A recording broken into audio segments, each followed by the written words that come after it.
সংগ্রামী উপস্থিতি, জুলাই গণ অভ্যুত্থান পরবর্তী একটি বৈষম্যহীন সমাজ ব্যবস্থার জন্য যে ছাত্র জনতা বাংলার এই জনপদে তাদের রক্ত ছড়িয়েছিল, তারা আশা করেছিল জুলাই পরবর্তী এদেশে যত বিচার, জুলুম, নির্যাতন, নিষ্পেষণ হয়েছে তার মূলচ্ছেদ করে একটি সুন্দর সমাজ বিনির্মাণ করার জন্য আমরা এদেশে যারা রাষ্ট্র গঠন করবে তাদের দেখতে পাবো।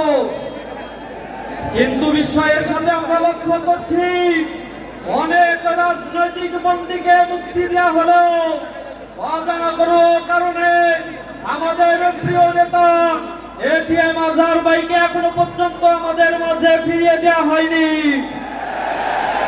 আমরা সরকারের উপদেষ্টাদের বলতে চাই, আমাদের হৃদয়ের ভাষা আর চোখের ভাষা যদি বুঝতে না পারো তাহলে যে ভাষা দিয়ে এটিএম আজহার ভাইকে আমাদের মাঝে ফিরিয়ে আনা দরকার, আমরা সেই কঠোর কর্মসূচি ছাত্র জনতাকে সাথে নিয়ে রাজপথে করব ইনশাআল্লাহ।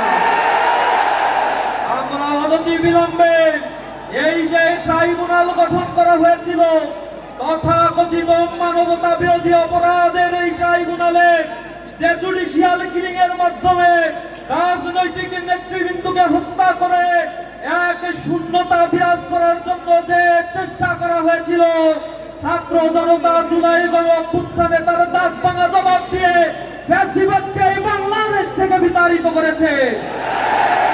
আমরা এই জুলুম, নির্যাতনে, নিষ্পেষণে যারা কারাগারে ছিল তাদের সকলের মুক্তি দাবি করেছি। আমরা সহনশীল রাজনীতি এবং আইনের প্রতি শ্রদ্ধাশীল, তাই আমরা দাবি করব অনতি বিলম্বে এটিএম আজহার ভাইকে আমাদের মাঝে ফিরিয়ে দিন। সকলকে সমাবেশে উপস্থিত হওয়ার জন্য ধন্যবাদ জানিয়ে শেষ করছি। আসসালামু আলাইকুম ওয়া রাহমাতুল্লাহ।